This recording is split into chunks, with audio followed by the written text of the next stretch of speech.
जय माता दी मित्रों। आपके और आपके परिवार पर माता रानी की कृपा सदैव बनी रहे। आज हम नवरात्रि में सुने जाने वाली माता रानी की कथा का श्रवण करेंगे।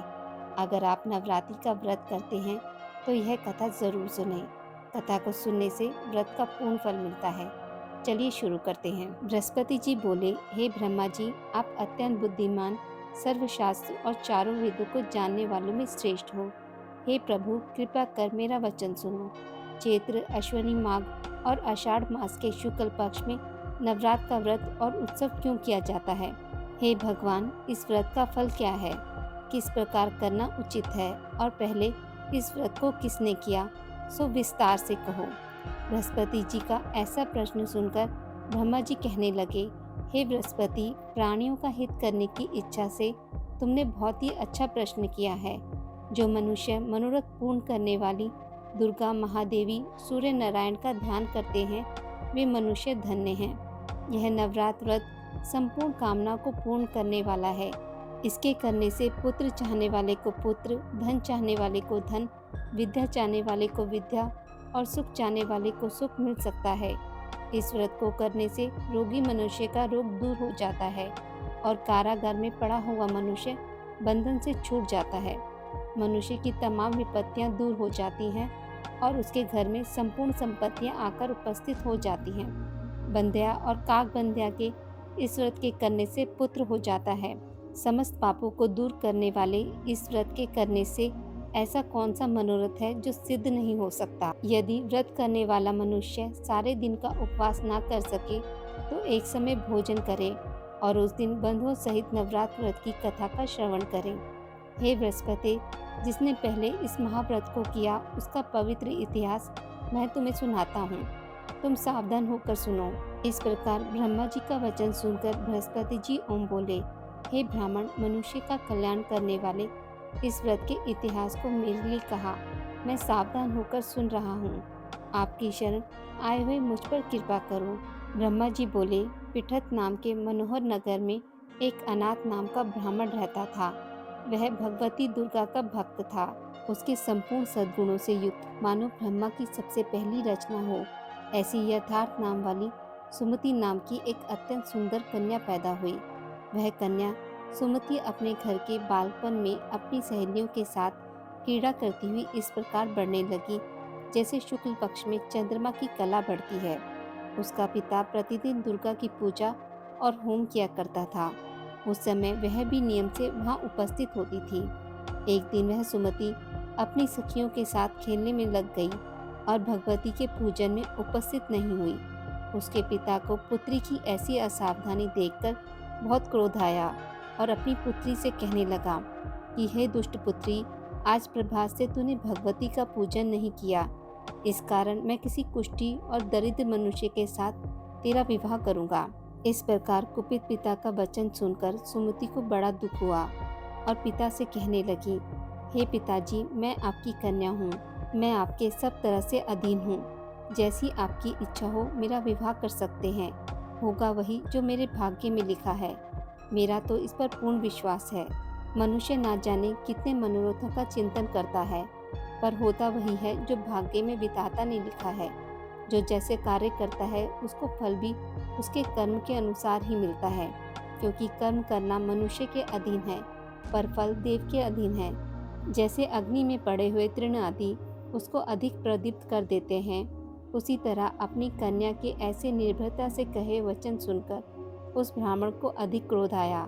तब उसने अपनी कन्या का एक कुष्ठी के साथ विवाह कर दिया और अत्यंत क्रुद्ध होकर पुत्री से कहने लगा कि जाओ जाओ, जल्दी जाओ, अपने कर्म का फल भोगो।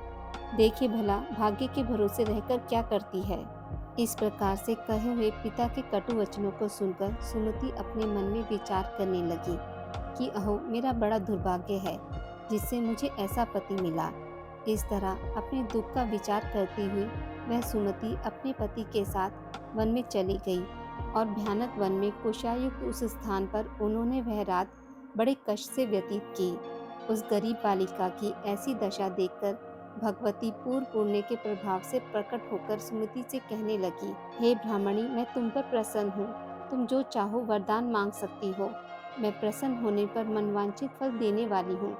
इस प्रकार भगवती दुर्गा का वचन सुनकर ब्राह्मणी कहने लगी कि आप कौन हैं जो मुझ पर प्रसन्न हुई हैं। यह सब मेरे लिए कहो और अपनी कृपा दृष्टि से मुझ दीन दासी को कृतार्थ करो। ऐसा ब्राह्मणी का वचन सुनकर देवी कहने लगी कि मैं आदि शक्ति हूँ और मैं ही ब्रह्म विद्या और सरस्वती हूँ। मैं प्रसन्न होने पर प्राणियों का दुख दूर कर उनको सुख प्रदान करती हूँ। हे ब्राह्मणी, मैं तुम पर तेरे पूर्व जन्म के पुण्य के प्रभाव से प्रसन्न हूँ। तुम्हारे पूर्व जन्म का वृतांत सुनाती हूँ, सुनो। तू पूर्व जन्म में निषाद की स्त्री थी और अति प्रतिव्रता थी। एक दिन तेरे पति निषाद ने चोरी की। चोरी करने के कारण तुम दोनों को सिपाहियों ने पकड़ लिया और ले जाकर जेल खाने में कैद कर दिया। उन लोगों ने तेरे और तेरे पति को भोजन नहीं दिया। इस प्रकार नवरात्र के दिनों में तुमने ना कुछ खाया और न जल पिया, इसलिए 9 दिनों तक नवरात्र का व्रत हो गया। हे ब्राह्मणी, उन 9 दिनों में जो व्रत हुआ, उस व्रत के प्रभाव से प्रसन्न होकर मैं तुम्हें मनवांछित वस्तु दे रही हूँ। तुम्हारी जो इच्छा हो सो मांगो। इस प्रकार दुर्गा के कहे वचन सुनकर ब्राह्मणी बोली कि अगर आप मुझ पर प्रसन्न हैं तो हे दुर्गे, मैं आपको प्रणाम करती हूँ। कृपया करके मेरे पति के कोढ़ को दूर करो। देवी कहने लगी, उन दिनों में जो तुमने व्रत किया था, उस व्रत के एक दिन का पुण्य अपने पति का कोढ़ दूर करने के लिए अर्पण करो। मेरे प्रभाव से तेरा पति कोढ़ से रहित और सोने के समान शरीर वाला हो जाएगा। ब्रह्मा जी बोले। इस प्रकार देवी का वचन सुनकर वह ब्राह्मणी बहुत प्रसन्न हुई और पति को निरोग करने की इच्छा से ठीक है ऐसा बोली। तब उसके पति का शरीर भगवती दुर्गा की कृपा से पुष्टिन होकर अति कांति युक्त हो गया, जिसकी कांति के समान चंद्रमा की कांति भी क्षीण हो जाती है। वह ब्राह्मणी पति की मनोहर देह को देखकर देवी को अति पराक्रम वाली समझकर स्तुति करने लगी। हे दुर्गे, आप दुर्गति को दूर करने वाली, तीनों जगत का संताप हरने वाली, समस्त दुखों को दूर करने वाली, रोगी मनुष्य को निरोग करने वाली, प्रसन्न होने पर मनोवांछित वस्तु देने वाली और दुष्ट मनुष्यों का नाश करने वाली हो। तुम ही सारे जगत की माता और पिता हो। हे अम्बे, मुझ अपराध रहित अबला को मेरे पिता ने कुष्ठी मनुष्य के साथ विवाह कर मुझे घर से निकाल दिया। उनकी निकाली हुई मैं पृथ्वी पर घूमने लगी। आपने ही मेरा इस आपत्ति रूपी समुद्र से उद्धार किया है। हे देवी, मैं आपको प्रणाम करती हूँ। मुझ दीन की रक्षा करो। ब्रह्मा जी बोले, हे बृहस्पति, इस प्रकार उस सुमति ने मन से देवी की बहुत स्तुति की। उससे की हुई स्तुति सुनकर देवी को बहुत संतोष हुआ और ब्राह्मणी से कहने लगी, हे ब्राह्मणी, तुम्हारे उद्दायल नाम का एक अति बुद्धिमान, धनवान, कीर्तिवान और जितेंद्रिय पुत्र शीघ्र ही होगा। ऐसा कहकर वह देवी उस ब्राह्मणी से फिर कहने लगी, हे ब्राह्मणी, और जो कुछ तेरी इच्छा हो वही मनवांछित वस्तु तुम मांग सकती हो। ऐसा भगवती दुर्गा का वचन सुनकर सुमति बोली कि हे भगवती दुर्गे, अगर आप मेरे पे प्रसन्न हैं तो कृपा कर मुझे नवरात्रि विधि बताइए। हे दयामयी, जिस विधि से नवरात्र व्रत करने से आप प्रसन्न होती हैं, उस विधि और उसके फल को मेरे लिए विस्तार से वर्णन करें। इस प्रकार ब्राह्मणी के वचन सुनकर माँ दुर्गा कहने लगी, हे ब्राह्मणी, मैं तुम्हारे लिए संपूर्ण पापों को दूर करने वाली नवरात्र व्रत विधि को बतलाती हूँ, जिसको करने से तमाम पापों से छुटकारा, मोक्ष की प्राप्ति हो जाती है। अश्विनी मास से शुक्ल पक्ष की प्रतिपदा से लेकर 9 दिन तक विधि पूर्वक व्रत करें। यदि दिन भर का व्रत ना कर सके तो एक समय भोजन करें। पढ़े लिखे ब्राह्मणों से पूछकर घट स्थापना करें और वाटिका बनाकर उसको प्रतिदिन जल से सींचें। महाकाली, महालक्ष्मी और महासरस्वती की मूर्तियां बनाकर उसकी नित्य विधि सहित पूजा करें और पुष्पों से विधि पूर्वक अर्घ्य दें। बीजों के फूल से अर्घ्य देने से रूप की प्राप्ति होती है। जायफल से कीर्ति, दाख से कार्य की सिद्धि होती है। आंवले से सुख और केले से भूषण की प्राप्ति होती है। इस प्रकार फलों से अर्घ्य देकर यथाविधि हवन करें। खांड, घी, गेहूं, शहद, जौ, तिल, बिल्व, नारियल, दाख और कदम, इनसे हवन करें। गेहूं होम करने से लक्ष्मी की प्राप्ति होती है। खीर व चंपा के पुष्पों से धन और पत्तों से तेज और सुख की प्राप्ति होती है। आंवले से कीर्ति और केले से पुत्र हो। कमल से राज सम्मान और दाखों से सुख संपत्ति की प्राप्ति होती है। व्रत करने वाला मनुष्य इस विधान से होम कर आचार्य को अत्यंत नम्रता के साथ प्रणाम करे और यज्ञ की सिद्धि के लिए उसे दक्षिणा दे। इस महाव्रत को पहले बताई हुई विधि के अनुसार जो कोई करता है उसके सब मनोरथ सिद्ध हो जाते हैं। इसमें तनिक भी संशय नहीं है कि इन 9 दिनों में जो कुछ दान आदि दिया जाता है उसका करोड़ों गुना फल मिलता है।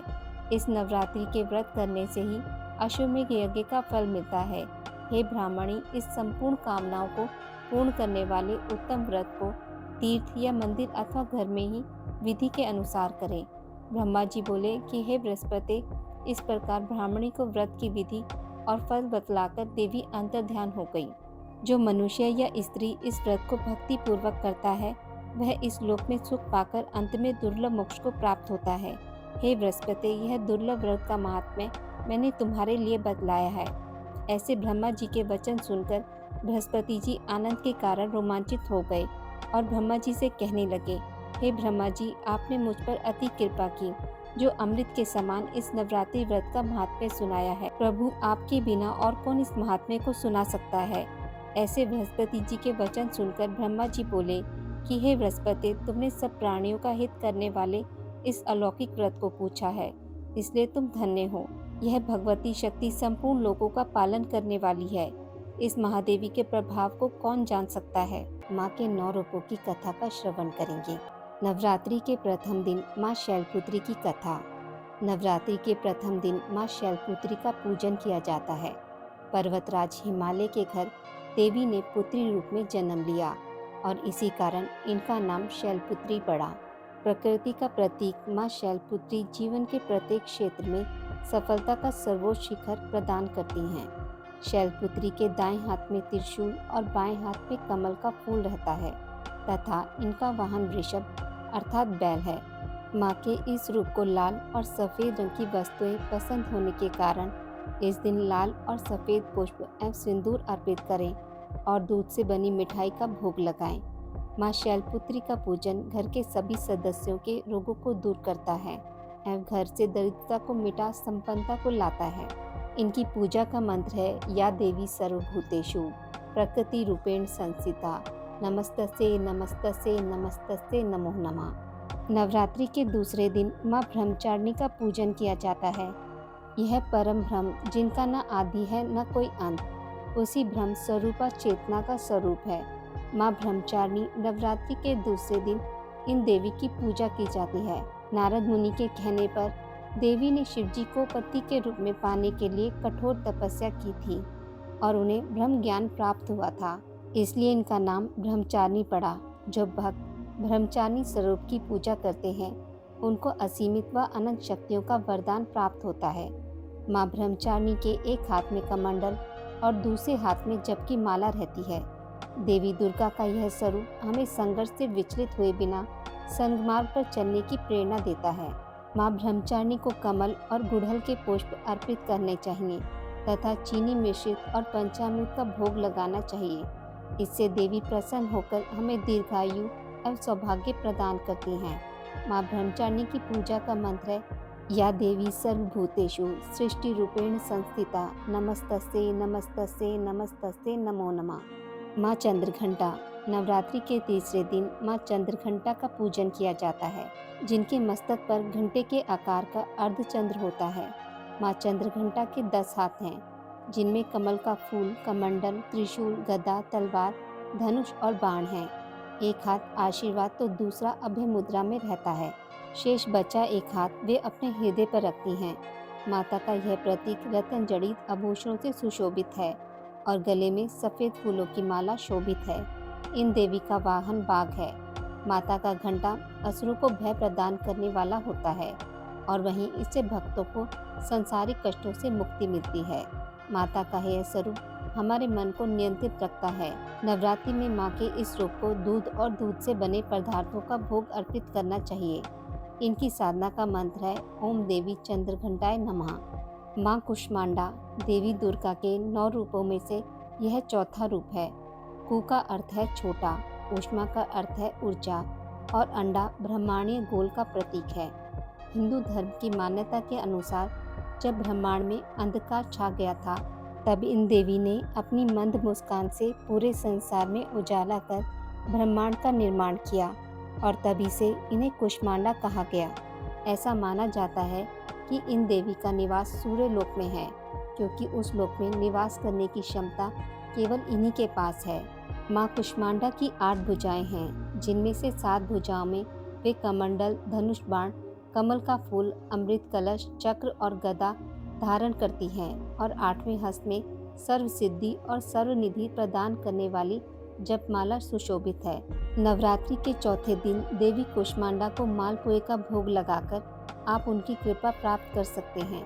माता का यह रूप बौद्धिक विकास के लिए लाभदायक है। इनकी पूजा का मंत्र है, या देवी सर्वभूतेषु दृष्टि रूपेण संस्थिता नमस्तस्ते नमस्तस्ते नमस्तस्ते नमो नमः। माँ स्कंद माता। नवरात्रि के 5वें दिन देवी स्कंद माता का पूजन किया जाता है।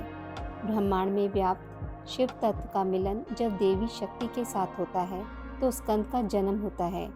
इनकी माता होने के कारण ही इन्हें स्कंद माता कहकर पुकारा जाता है। माता का वर्ण पूर्णतः श्वेत है और इनका रूप चतुर्भुज है। ऊपर वाली दाहिनी भुजा में यह षडानन बाल स्वरूप स्कंद को पकड़े रहती हैं और ऊपर वाली बाईं भुजा से आशीर्वाद देती हैं। नीचे वाली दोनों भुजाओं में माता ने कमल पुष्प धारण किया हुआ है। इनका वाहन सिंह है। इस रूप को पद्मासन नाम से भी जाना जाता है। वात्सल्य विग्रह होने के कारण माता के इस रूप में कोई शस्त्र नहीं होता। इनकी उपासना से भक्तगण मृत्यु लोक में भी परम शांति और सुख प्राप्त कर सकते हैं। देवी का यह रूप ज्ञान का प्रतीक है। इस दिन माता की पूजा करने के बाद केले का भोग अर्पण करने से परिवार में सुख शांति आती है।